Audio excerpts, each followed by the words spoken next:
Hi అండి, hello, ఎలా ఉన్నారు? బాగున్నారా అందరూ? నేనైతే చాలా బాగున్నానండి. ఈరోజైతే బెండకాయ కర్రీ చేశానండి. చాలా బాగా వచ్చింది. బెండకాయ పులుసు కర్రీ చాలా బాగా వచ్చిందండి. ఈ బెండకాయ కర్రీ ఎలా చేశాను అనేది మీరు కూడా చూద్దరు కానీ వచ్చేయండి. ఫస్ట్ అయితే ఒక అరకిలో బెండకాయలు, కొంచెం లేత బెండకాయలు తీసుకొని మంచిగా శుభ్రంగా వాష్ చేసుకున్నాను. ఒక అరకిలో బెండకాయలండి. అరకిలో బెండకాయలు శుభ్రంగా కడిగేసుకొని మనం కట్ చేసి పక్కన పెట్టుకోవాలి. ఓకేనండి. ఇప్పుడైతే ఒక పెద్ద ఉల్లిపాయ ఒకటి, దానికి కావాల్సినవి చూపిస్తాను. ఇదిగోండి, ఒక ఉల్లిపాయ, పెద్ద ఉల్లిపాయ, చిన్నవి అయితే ఒక 2. తర్వాత ఈ బెండకాయలు కట్ చేసుకోవాలి. చూసారా బెండకాయ ముక్కలు నేను ఇలా కట్ చేశాను. బెండకాయ పులుసు కాబట్టి పెద్ద పెద్ద ముక్కలు కోసానండి. అవి మొత్తం అలాగే కోసుకుందాం. అవి ఉన్నవన్నీ అదిగోండి మొత్తం కట్ చేసేసుకున్నాను.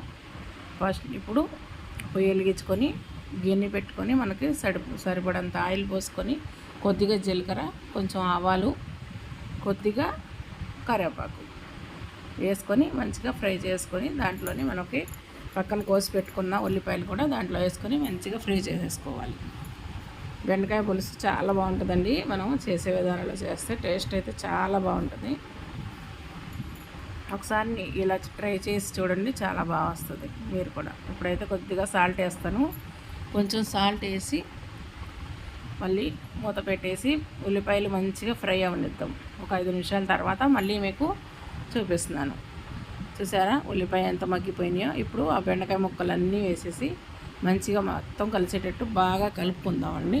కింద నుంచి పై వరకు మంచిగా చూడండి నేను ఎలా కలుపుతున్నానో అట్లా మొత్తం కలిపేసి సిమ్లో పెట్టుకొని మూత పెట్టేసి ఒక 10 నిమిషాలు వదిలేద్దాం. అలాగా వదిలేస్తే ఈ బెండకాయ ముక్కలు అనేవి మగ్గిపోతాయి ఆ నూనెలో. ఇప్పుడు పసుపు కారం వేసుకుందాం. పసుపు కారం వేసుకొని మంచిగా మళ్ళీ ఒకసారి కింద నుంచి లోపల వరకు మొత్తం కలిసేటట్టు బాగా మళ్ళీ కలుపుకొని మళ్ళీ మూత పెట్టేసి ఈ ఉప్పు కారాలన్నీ బెండకాయ ముక్కలకి పట్టేదాకా కొంచెం సిమ్లో వదిలేద్దామండి. మంచిగా మగ్గుతాయి. పెద్దగా హై ఫ్లేమ్లో పెట్టుకొని వండుకుంటే కూరలు అనేవి టేస్ట్ ఉండవండి. సిమ్లో పెట్టుకుంటేనే ముక్క మంచిగా మగ్గి బాగుంటుంది. చూసారు కదా ముక్క మగ్గింది. ఇప్పుడు చింతపండు పులుసు పోసేస్తున్నాను దాంట్లో.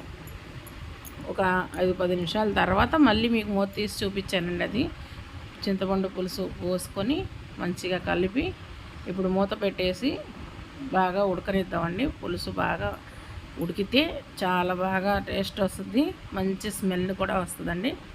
ఓకేనా. మళ్ళీ మొత్తం మరిగేటప్పటికి మళ్ళీ చూపిస్తున్నాను చూడండి. కొద్దిగా సాల్ట్ తగ్గింది, నేను మళ్ళీ వేసుకున్నానండి. ఈ టైంలో సాల్ట్ ఎలా సరిపోయిందో లేదో చూసుకొని సాల్ట్ మళ్ళీ కారం అనేది ఏదైనా కావాలంటే వేసుకోవాలి. ఓకేనండి. ఇప్పుడు దీంట్లో నేను ఈ పులుసులో ఆవాలు కాదు, మెంతులును జీలకర్ర 2 కలిపి పొడి చేసుకొని పక్కన పెట్టుకుంటానండి. పులుసు కర్రీలో వేసుకుంటాయి, చాలా బాగుంటుంది. అదైతే ఆ పొడి అయితే కొంచెం ఒక 1/2 స్పూన్కి వేసాను. ఎక్కువ వేసుకోకూడదండి, చేదు వస్తుంది. మెంతులు కదా చేదు వస్తుందండి, ఎక్కువ వేసుకోకూడదు. మెంతులు జీలకర్ర 2 మంచిగా దోరగా ఫ్రై చేసి పొడి కొట్టుకొని ఒక డబ్బాలోకి వేసుకొని పెట్టుకున్నా. అది వేసేసాను కొంచెం. ఇప్పుడు ఒక 5 నిమిషాలు ఉడికాక మూత తీసి చూపిస్తున్నాను మీకు. ఈ పులుసు అనేది దగ్గరకు వచ్చాక కొద్దిగా ఆయిల్ పైకి తేలాక అప్పుడు మనం పొయ్యి అనేది ఆఫ్ చేసుకోండి. అంతేనండి, అయిపోయింది. చాలా బాగుంటుందండి బెండకాయ పులుసు. నా వీడియోస్ కనుక మీకు నచ్చినట్టయితే ఒక లైక్ చేయండి, షేర్ చేయండి, సబ్స్క్రైబ్ చేసుకోండి. ఓకేనా. Bye. Thank you for watching.